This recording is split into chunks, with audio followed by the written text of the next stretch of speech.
Simply a wonderland of contrast, Iceland has just about every geographical phenomena known to man, from majestic snow-capped mountains to thundering waterfalls.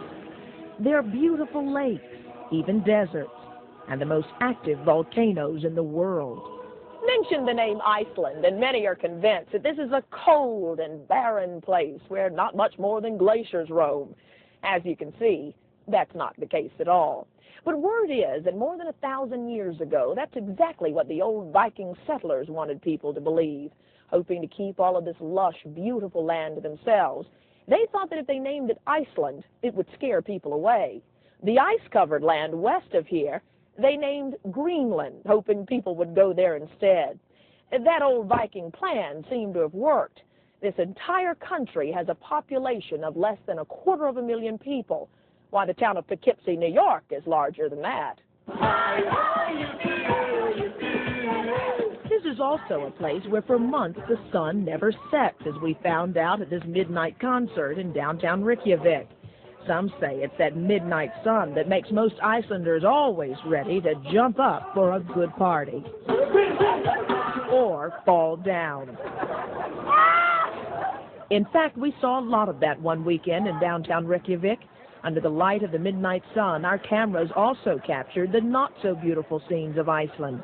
The scenes, some say, are evidence that when it comes to alcohol, a growing number of Icelandic teenagers are simply out of control. You're a little high right now. You've had a lot to drink, and I don't like you up in my face like this, okay? I like it. I really don't like you in my face like this, and I suggest that you walk away, young man, please, before I have to call you. What is your word, please? You know, you walk in here, Yeah? you take one drunk Icelander, Right. and you say, "This is Iceland, hi." He's not a drunk Icelander.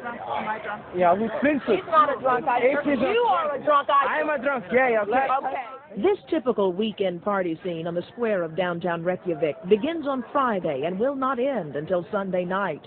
The all-day, all-night outdoor drinking taking its toll, especially on those under the age of 22, not yet legal drinkers, like these two 14-year-olds.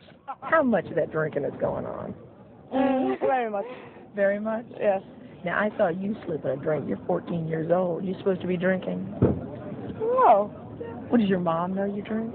No. But the cops know there's underage drinking going on. It's literally right under their noses. In fact, our cameras caught this scene of two underage drinkers boozing it up right in front of the Icelandic police.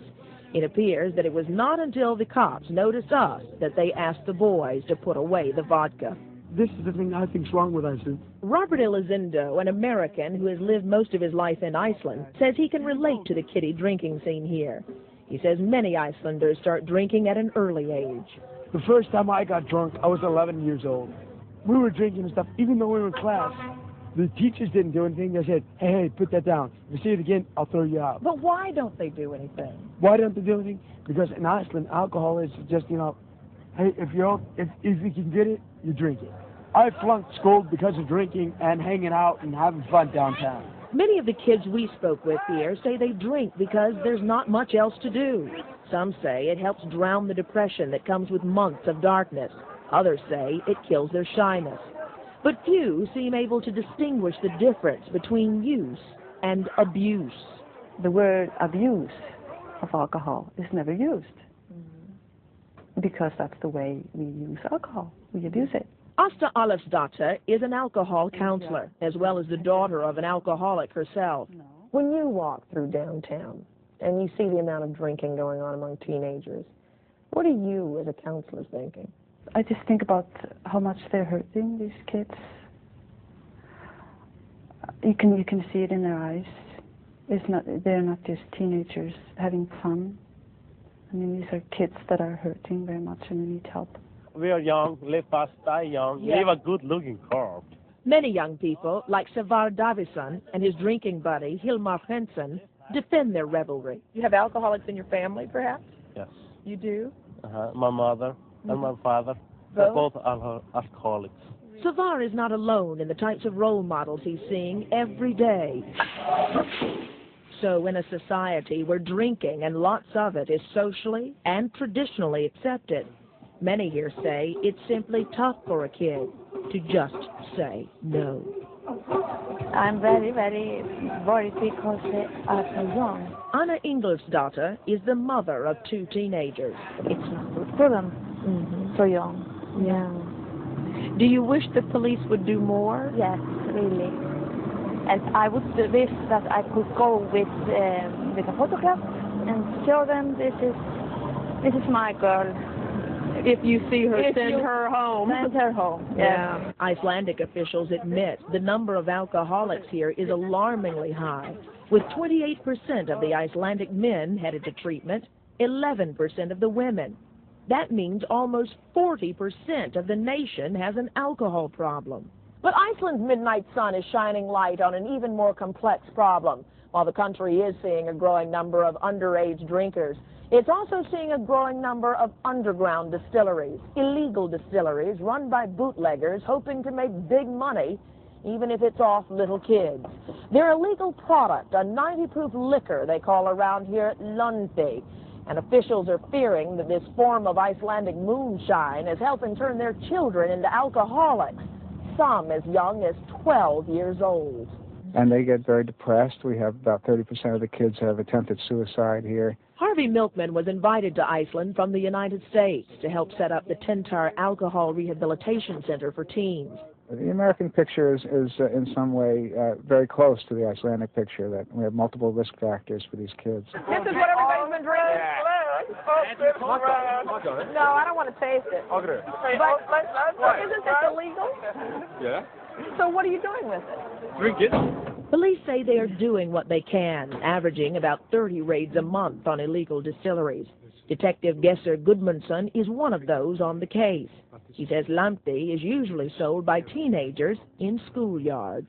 Most of the young people that is the first alcohol they are drinking, that is Lampi, and sometimes he is very bad. In fact, Gudmundsson cites cases of poisoning and blindness from drinking Lampi. He says it's often brewed for weeks in filthy containers. We have got a lot of unemployed people, and people that can, of course, make money by making alcohol and selling it to teenagers. It's a social thing. Dr. Thorin Tirafinson heads up Vokar Hospital, a government-run treatment center. He says he has seen a growing number of Lampi-related cases in the past 2 years. 1% of the girls will come in here, and 2% of the boys before they have reached the age of 20. I looked at myself in a mirror and I saw, trash.